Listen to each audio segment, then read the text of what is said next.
तो कहानी की शुरुआत में हमें कुछ योद्धा दिखाए जाते हैं जो शैतानों को पकड़ने का काम करते हैं। ये यहाँ सुअर वाले शैतान को पकड़ने आए हैं और उनका एक साथी चांग पिंगान नीचे सो रहा होता है। तभी वहाँ का एक बड़ा गेट ओपन होता है जहाँ उन योद्धाओं का मास्टर उस सुअर वाले शैतान को बंधी बनाए हुए खड़ा था। वहाँ एक मक्खी आती है जिसे मास्टर मार देते हैं। बाकी योद्धा मास्टर से पूछने लगते हैं, क्या यह भी शैतान है? मास्टर कहते हैं, ये मक्खी शैतान को अपने इशारों पर नचा सकती है। इतना कहते ही वह मक्खी सुअर वाले शैतान के अंदर प्रवेश कर जाती है और वह सुअर वाला शैतान अपने असली रूप में आ जाता है और सब पर हमला करना शुरू कर देता है। सभी योद्धा उस शैतान को पकड़ने की कोशिश करते हैं। वह हार रहे होते हैं। इतने में चांग पिंगान वहाँ आ जाता है और उस शैतान को बुरी तरह से मार देता है। अब मास्टर चांग पिंगान को भूत पकड़ने वाले की उपाधि देने के लिए एकेडमी लेकर आते हैं जहाँ उसे एक घंटी दी जाती है जो कि हर शैतान पकड़ने वाले के पास होती थी। अचानक से चांग पिंगान को कुछ होने लगता है और वह मास्टर को मार कर दूर गिरा देता है। चांग पिंगान के अंदर सन वुकोंग की शक्तियाँ हावी हो रही थीं। बाकी योद्धा चांग पिंगान को मारने के लिए आगे आते हैं। मास्टर यिन भी चांग पिंगान को बचाने की कोशिश करते हैं पर कोई उनकी बात नहीं सुनता और चांग पिंगान को मारने आ जाते हैं। चांग पिंगान बड़ी आसानी से सभी को हरा देता है और मास्टर भी चांग पिंगान को रोकने की कोशिश करते हैं पर वह नाकाम रहते हैं। इतने में चांग पिंगान के शरीर से सन वुकोंग का प्रभाव कम हो जाता है। मास्टर चांग पिंगान को आधा शैतान बताते हुए उसे मारने का आदेश देते हैं पर चांग पिंगान वहाँ से भाग जाता है। एकेडमी के मास्टर सन वुकोंग के डर से चांग पिंगान को मारने का आदेश देते हैं। फिर हम देखते हैं चांग पिंगान दूर जंगल में एक घर के पास अंदर आकर बैठ जाता है और वहाँ बैठे हुए कुछ लोग चांग पिंगान से डरकर बाहर चले जाते हैं। कुछ देर बाद चांग पिंगान को किसी के आने की आवाज सुनाई देती है और वह छुप कर देखने लगता है। एक लड़की दरवाजे को तोड़ते हुए अंदर गिरती है। एक शैतान उसे मारने की कोशिश कर रहा था। वह लड़की चांग पिंगान की छोटी सिस्टर थी। चांग पिंगान आसानी से शैतान को हराकर उसे छोटे से डॉल में बदल देता है। चांग पिंगान उसे अपना ख्याल रखने के लिए कहता है। इतने में वहाँ पर दो योद्धा आ जाते हैं और चांग पिंगान पर हमला करने की कोशिश करते हैं पर चांग पिंगान खुद को बचा लेता है। अब पीछे से उसी की सिस्टर उस पर हमला कर देती है। अब चांग पिंगान को पता चल जाता है कि यह एक ट्रैप था उसे मारने के लिए। वह चांग पिंगान को मारने ही वाली थी पर मास्टर यिन चांग पिंगान को बचाकर अपने साथ ले जाते हैं। अब हम देखते हैं चांग पिंगान मास्टर यिन के साथ बोट पर बैठे हुआ था। चांग पिंगान कहता है, आपने मुझे क्यों बचाया? मास्टर यिन कहते हैं, मेरी आधी जिंदगी निकल गई तुम्हारी राक्षसी प्रकृति को दबाने के लिए। तुम इस तरह से नहीं मर सकते। चांग पिंगान कहता है, आप भी आधे शैतान हैं। मास्टर यिन कहते हैं, हाँ पर आधा इंसान हूँ और आधा शैतान पकड़ने वाला। चांग पिंगान मास्टर यिन से कहता है, मुझे इंसान बनना है और इस शैतान से छुटकारा चाहिए। मास्टर यिन उसे प्लेजर सिटी जाने के लिए कहते हैं जहाँ उसे शैतानी जीवन से छुटकारा पाने में मदद मिलेगी। फिर चांग पिंगान प्लेजर सिटी पहुँचता है जहाँ काला अंधेरा छाया हुआ था। यहाँ उसे कुछ योद्धा मिलते हैं जो कि डरे हुए थे और उन्होंने अपने हाथों ही अपनी जान ले ली। चांग पिंगान यह देखकर हैरान था। कोई भी व्यक्ति उसकी तरफ देख तक नहीं रहा था। चांग पिंगान को अचानक अपना हमशक्ल दिखाई देता है। वह उस पर हमला करता है पर उसे कोई असर नहीं होता। आखिर में वह अपना अंतिम और पावरफुल हमला करता है। फिर रेड नाम की एक योद्धा लड़की वहाँ से बाहर आती है। वह भी आधी शैतान थी। रेड चांग पिंगान से कहती है, तुम तो काफी कमजोर निकले। रेड उसे अपने साथ चलने के लिए कहती है। चांग पिंगान जैसे ही रेड को छूता है वह किसी जंगल में पहुँच जाता है। चांग पिंगान को लगा कि वह शैतान है इसलिए वह रेड के साथ चलने के लिए मना कर देता है पर रेड उसे जबरदस्ती अपने साथ ले जाती है। यहाँ चांग पिंगान के मास्टर अपने मास्टर के पास जाकर उनसे कहते हैं उन्होंने जो चांग पिंगान को पकड़ने का इनाम रखा है वो बहुत ज्यादा है। मास्टर कहता, मैंने तो बहुत कम इनाम रखा था, इसे ज्यादा किसने किया? चांग पिंगान का मास्टर कहता है, बात अब इनाम की नहीं, मिस्टर सेवन भी जेल से बाहर आ गया है। वह आधा शैतान बन गया है। ऊपर से मिस्टर सेवन तलवार चलाने में भी माहिर है। मास्टर कहता है, पैसों का लालची बो तो चांग पिंगान को जिंदा नहीं छोड़ेगा। इधर चांग पिंगान को होश आता है। वह उनसे कहने लगता है, तुम सब कौन हो? चांग पिंगान वहाँ से जाने लगता। इतने में रेड वहाँ आ जाती है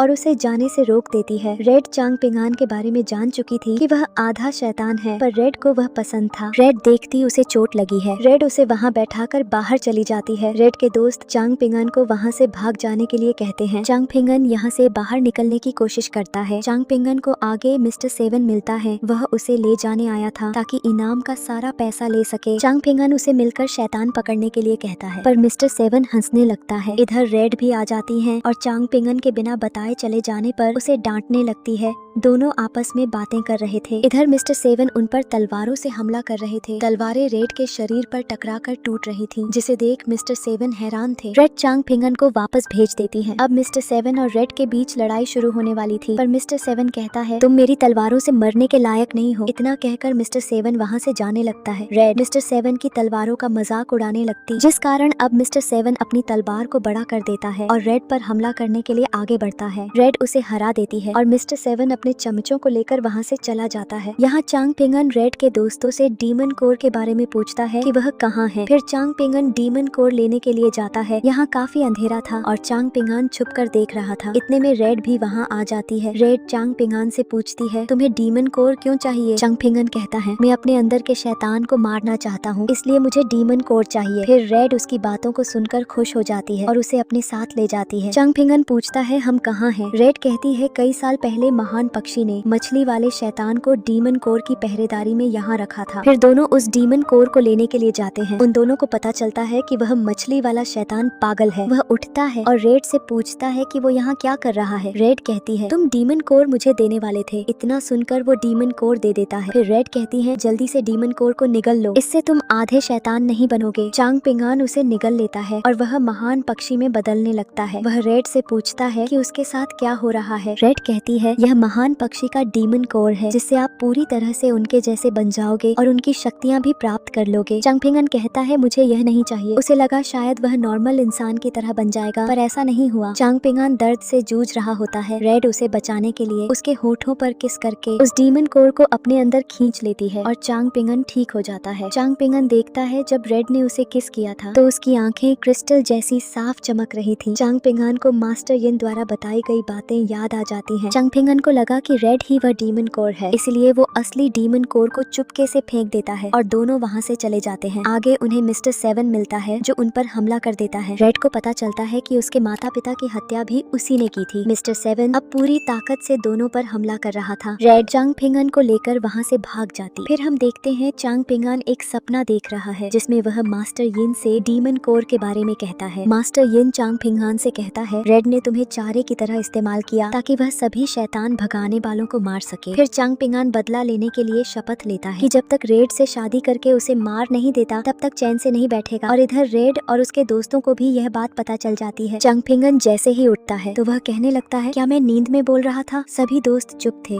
और रेड जल्दी से भाग जाती। फिर हम देखते हैं चांग पिंगन रेड के दोस्तों के साथ मिलकर मिस्टर सेवन को मारने के लिए प्लान बना रहा है। वह उनसे कहता है मिस्टर सेवन ने रेड को मारने की कोशिश की, अब हमें रेड को मिस्टर सेवन से बचाना होगा। उसे बांध कर छुपा देते हैं, इससे वह सुरक्षित रहेगी। रेड भी उनकी बातों को सुन लेती है और सबको मारकर नीचे गिरा देती है। मिस्टर सेवन उन्हें देखकर वहाँ से जाने लगते हैं, पर चांग पिंगन उसे रुकने के लिए कहता है। इतने में रेड वहाँ आ जाती है और मिस्टर सेवन को जोरदार मुक्का मारकर दूर गिरा देती है। मिस्टर सेवन मरने का नाटक करता है। मिस्टर सेवन उठता है और लड़ने के लिए तैयार हो जाता है। मिस्टर सेवन उन पर तलवारों से जोरदार हमला करता है। अब मिस्टर सेवन चांग पिंगन और रेड पर भारी पड़ रहा था। इतने में खेल की डाइस नीचे गिर जाती हैं और मिस्टर सेवन बच्चों जैसी हरकतें करने लगता। इधर रेड के दोस्तों को मिस्टर सेवन की कमजोरी का पता चल जाता है और वह खेल खेलने के लिए मिस्टर सेवन को उकसाने लगते हैं। मिस्टर सेवन अपना आपा खो देता है। चांग पिंगन उसे पैसों का लालच देता है और रेड उसे मार गिराती है। उन्हें मिस्टर सेवन के पास से एक किताब मिलती है जिसमें शैतान वशीकरण के बारे में लिखा हुआ था। चांग पिंगन को उस किताब से एक फीनिक्स स्पिरिट बोन मिलता है जिसे चांग पिंगन रेड के पास दे देता है और कहता है शायद यह आपकी माँ का हो सकता है। रेड उससे कहती है मुझ पर अपना समय बर्बाद मत करो, मैं कभी भी मर सकती हूँ। यह सब कहकर रेड वहाँ से चली जाती है। इधर सभी शैतान पकड़ने वाले के मास्टर प्लेजर सिटी में शैतानों को मारने की योजना बना रहे थे। चांग पिंगन का मास्टर कहता है चांग पिंगन किसी को नहीं मार सकता, मैंने उसे बड़ा होते देखा है। यह सब कहकर मास्टर चांग पिंगन को ढूंढने निकल पड़ता है। चांग पिंगन रेड के दोस्तों के साथ मिलकर प्लेजर सिटी में आतिशबाजियां करता है ताकि वहाँ के लोगों को खुशी और जश्न का एहसास हो। फिर रेड चांग पिंगन को एक पुराने टेम्पल में लेकर जाती जहाँ रेड के माता पिता की मूर्तियाँ रखी हुई थी। रेड अपने माता पिता से कहती है कि उसे चांग पिंगन पसंद है और वह उससे शादी करना चाहती है और चांग पिंगन भी शादी करने के लिए हाँ कर देता है ताकि वह उसका दिल तोड़कर उसे मार सके। फिर रेड 2 रिबन लेती है जो कि एक रेवन और फिनिक्स का प्रतीक होता है। वह रेवन का प्रतीक रिबन चांग पिंगन के बालों में बांध देती है। फिर रेड चांग पिंगन को कहती है बहुत समय पहले जब हम अपने माता पिता के साथ प्लेजर सिटी आए तो लोग हमें बहुत पसंद करते थे और पूछते थे, पर कुछ भूत भगाने वाले आए और उन्होंने हमें राक्षस कहा। वो हमसे जलते थे। फिर माता पिता की मृत्यु के बाद हमने अपना आपा खो दिया और प्लेजर सिटी की खुशियों को खाने लगे। तब से प्लेजर सिटी अंधकार में डूब गई। रेड चांग पिंगन से यह भी कहती है कि उसकी मृत्यु से ही प्लेजर सिटी में खुशियाँ फिर से वापस आ सकती हैं। फिर हम देखते हैं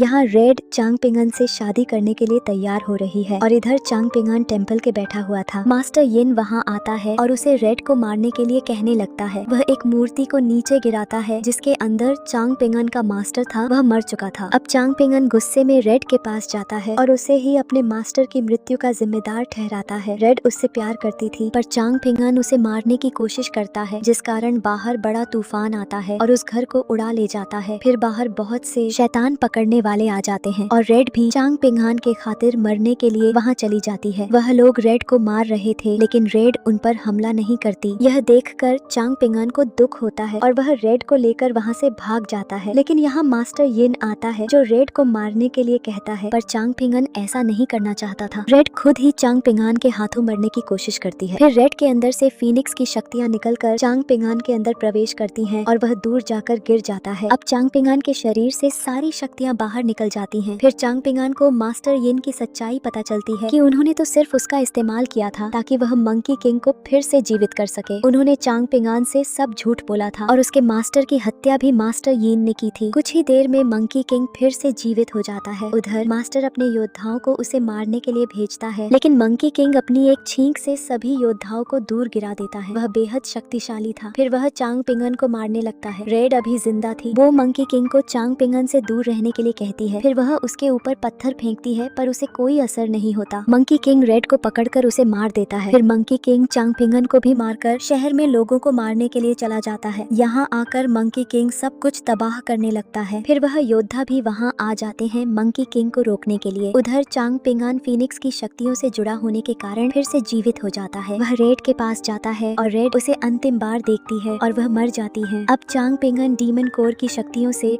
मंकी किंग को मारने निकल पड़ता है। इधर सभी योद्धा मंकी किंग को मारने की कोशिश कर रहे थे पर वह नाकाम रहते हैं। मंकी किंग सभी को मारने ही वाला था कि इतने में चांग पिंगन ग्रेट बर्ड के रूप में वहाँ आ जाता है। फिर दोनों में भारी लड़ाई शुरू होती है। ग्रेट बर्ड बड़ी ही आसानी से मंकी किंग को हरा रहा था। मंकी किंग वहाँ से भागने की कोशिश करता है पर ग्रेट बर्ड उसे पकड़ लेता है। अब मंकी किंग हार रहा होता है। इसके चलते वह अपनी ट्रू फॉर्म में आ जाता है और ग्रेट बर्ड को मारने लगता है। ग्रेट बर्ड फिर से मंकी किंग पर हमला करता है और उसे आसमान की ऊंचाइयों में ले जाकर नीचे फेंक देता है। अब हम देखते हैं ग्रेट बर्ड उसी टेक्निक का इस्तेमाल कर रहा था जिस टेक्निक से पहले बुद्धा ने मंकी किंग को हराया था और इस तरह ग्रेट बर्ड मंकी किंग को हरा देता है। अब हम देखते हैं सब कुछ ठीक हो चुका है और चांग पिंगन वहाँ से जा रहा है और तभी उसे वहाँ पर रेड दिखाई देती है और यह कहानी यहीं समाप्त हो जाती है।